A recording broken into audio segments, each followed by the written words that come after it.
बिस्मिल्लाहिर्रहमानिर्रहीम। अस्सलाम वालेकुम स्टूडेंट्स, उम्मीद करता हूँ सब खैरियत से होंगे। तो स्टूडेंट्स, फाइनल टर्म की लेक्चर सीरीज़ में आज हम मॉड्यूल 160 और 161 को डिस्कस करते हैं, जिसमें हम डाटा इंटीग्रिटी के बारे में पढ़ेंगे। तो स्टूडेंट, मॉड्यूल 160 में हमारे पास जस्ट दो टॉपिक हैं, एक इनएक्सपेंसिव और commercial database system. Inexpensive DBMS क्या होता है और कमर्शियल डाटाबेस सिस्टम क्या होता है, इन दोनों में फ़र्क। ये दो चीज़ें बेसिक हैं। तो मैं आपको अगर सिंगल लाइन में इनका फ़र्क बताऊं तो इनएक्सपेंसिव जो है वो सिंगल यूज़र या सिंगल कंपनी के लिए होता है, और जो कमर्शियल होता है वो मल्टी यूज़र और कमर्शियली यूज़ के लिए होता है या लार्ज पैमाने पे यूज़ होता है। अगर सिंगल डीबीएमएस की मिसाल लेनी है तो एक्सेल आपका एक डेटाबेस है, ठीक है। इसी तरह मैकडोनल्ड वाले या गोरमे वाले, उनके पास जो सॉफ्टवेयर होता है या डेटाबेस होता है वो आपका इनएक्सपेंसिव डेटाबेस में आएगा। अगर कमर्शियल की मिसाल लेनी हो आपने तो नादरा वाला जो सिस्टम है या नादरा का जो डेटाबेस है वो आपका कौन सा है, कमर्शियल डीबीएमएस है या डीबी सिस्टम है या डेटाबेस सिस्टम है। इसी तरह वर्चुअल यूनिवर्सिटी का भी कमर्शियल ही होगा। क्लियर हो गया? अच्छा, अब इनको हम इन डिटेल देख लेते हैं। Generally for personal use a few people, ठीक है। अब इसका ऑब्जेक्टिव क्या होता है, यूज़र को इस डेटाबेस बनाने का मकसद क्या होता है, सिंगल, ताकि यूज़र जो है वो अपनी आसानी से अपना डाटा मेंटेन कर सके, टेक्निकल डिटेल जो उसकी होती है उसको मेंटेन कर सके उस डेटाबेस में, ठीक है। और ये छोटे पैमाने पर यूज़ होता है, ठीक है। और अगर इसमें कुछ तीसरे नंबर पर ये, अगर इसमें कुछ करप्शन आ जाती है या डाटा लॉस आ जाती है तो इतना बड़ा कोई नुकसान नहीं होता, यानी डिज़ास्टर नहीं होता।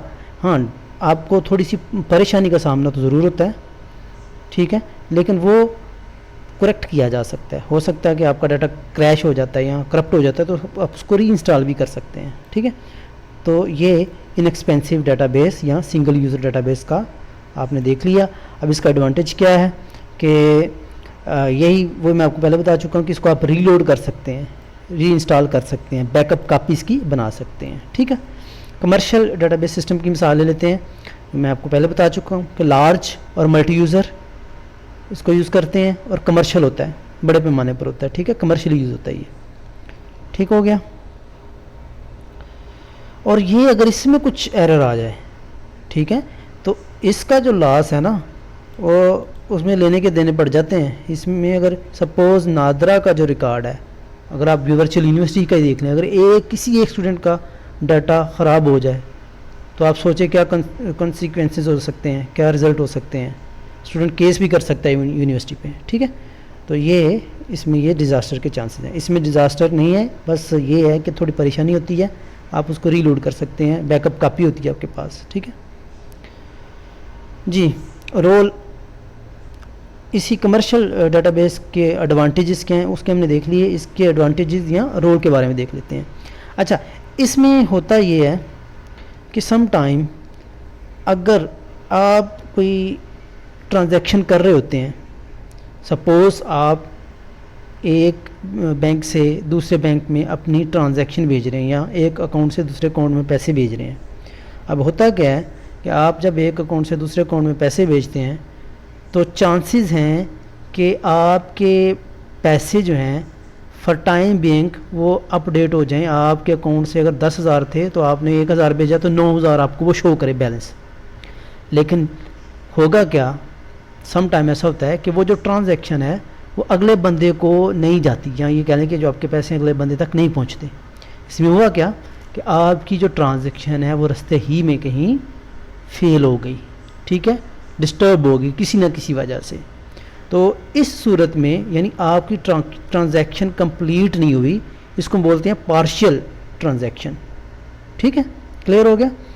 तो यानी पार्शियल कंप्लीट हुई है, पूरी नहीं हुई, तो इससे क्या होगा, इनएक्यूरेसी आ रही है। स्टूडेंट्स, आपने समझ लिया, मिसाल से मैंने आपको वाज़ा कर दिया, आपको समझ आ गई होगी।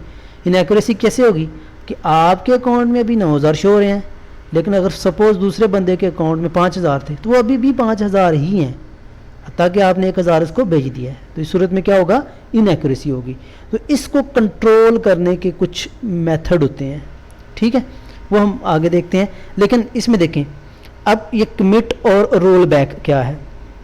अब कमिट क्या होगा, अगर तो आपकी ट्रांजैक्शन सक्सेसफुल हो जाती है, अगले बंदे तक भी अपडेट हो जाता है डाटा, तो वो आपकी ट्रांजैक्शन कमिट हो जाती है। लेकिन अगर वो कमिट नहीं होती, उसका डाटा अपडेट नहीं होता, तो होगा क्या कि ट्रांजैक्शन कंप्लीट नहीं हुई। वो कुछ देर के बाद होता क्या, ऐसा मैकेनिज्म उन्होंने बनाया हुआ है कि कुछ देर के बाद वो आपकी ट्रांजैक्शन रोल बैक हो जाती है, यानी वो वापस आपके पैसे आपके अकाउंट में आ जाते हैं। ठीक है, तो ये काम सारा सॉफ्टवेयर के ज़रिए होता है, डीबीएमएस या डेटाबेस मैनेजमेंट सिस्टम के सॉफ्टवेयर के थ्रू होता है। वो उसका इंटरनल हम यहाँ पर डिस्कस नहीं करेंगे।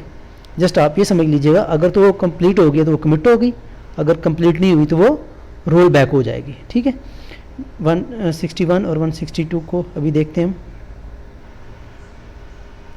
सिंगल ट्रांजैक्शन, इसको मैं ऑलरेडी आई थिंक डिस्कस कर चुका हूँ कि डिक्रीमेंट कब होगा, जब आपके अकाउंट से, मैंने आपको मिसाल दे दी है कि 10,000 थे तो आपने भेजे तो डिक्रीमेंट हो गया, अगले के बंदे में अगर जाएंगे तो वो क्या होगा, इंक्रीमेंट होगा।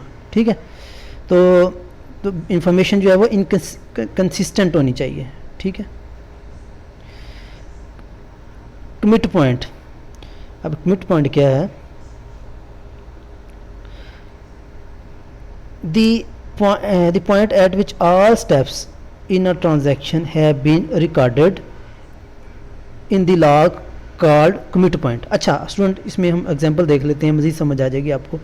यही दो सपोज अकाउंट हैं ए और बी। अब ए में से 10,000 था, सर 1,000 थे, 1,000 उसने क्या किए, भेजे किसको, क्लाइंट बी को, या कह लें कि दूसरे बंदे बी को, बी अकाउंट में। तो जब इसमें से पहला स्टेप डिक्रीमेंट होगा ना, उसको हम बोलते हैं कमिट पॉइंट। ठीक है, यानी अगर तो ये पहला डिक्रीमेंट हुआ, डिक्रीमेंट होने के बाद फिर अगले में ऐड हुआ, ऐड होने के बाद वो भी अपडेट हो गया, ये भी अपडेट हो गया, तो ये सारा जब एक सिंगल ट्रांजैक्शन कंप्लीट हो जाती है, तो मैं पहले बता चुका हूँ, पहले आपको इसमें बता चुका हूँ, तो ये जो आपका होगा इसको हम क्या बोलेंगे, कमिट पॉइंट का नाम देंगे। ठीक है, यानी वो रिकॉर्ड हो जाता है। कॉल बैक मैं आपको पहले बता चुका हूँ, सॉरी रोल बैक पहले बता चुका हूँ कि अगर ट्रांजैक्शन कंप्लीट नहीं होती, if problem should arise before transaction has reached it's commit point, यानी वो जो उसका कमिट पॉइंट था जिसमें उसने जाके कंप्लीट होना था, अगर उधर नहीं जाता, यानी बी की तरफ, बी अकाउंट में नहीं जाता, तो find DBMS find itself with the partially execution transaction, तो उसमें ये रिकॉर्ड हो जाएगा डीबीएमएस सिस्टम में कि ये जो आपकी ट्रांजैक्शन हुई है वो पार्शियली कंप्लीट हुई, अभी कंप्लीट नहीं हुई, तो इसलिए उसको क्या कर दो, रोल बैक कर दो। ठीक है, तो इसी प्रोसेस को हम रोल बैक कहते हैं। तो रोल बैक होता क्या है, उसके लिए आप पहले बता चुके हैं कि सॉफ्टवेयर होता है या एप्लीकेशंस होती हैं। ठीक है, कास्केडिंग रोल बैक।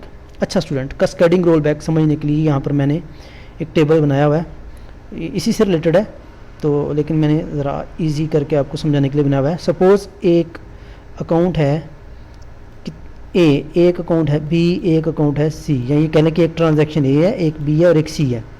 अब होता क्या है कि आपने इसमें से 50 रुपीज़ या 50 की वैल्यू जो है वो ए को भी, सॉरी बी को भी भेजी और सी को भी भेजी, ए को भी भेजी और सॉरी बी को भी भेजी और सी को भी भेजी। लेकिन हुआ क्या कि इसमें वैल्यू आई, सी में भी वैल्यू आई, इसने भी पिक कर ली वैल्यू 50, इसने भी पिक कर ली वैल्यू 50। ठीक है, इसमें से जब डिडक्ट होता है तो वो कितना हो जाएगा, 150।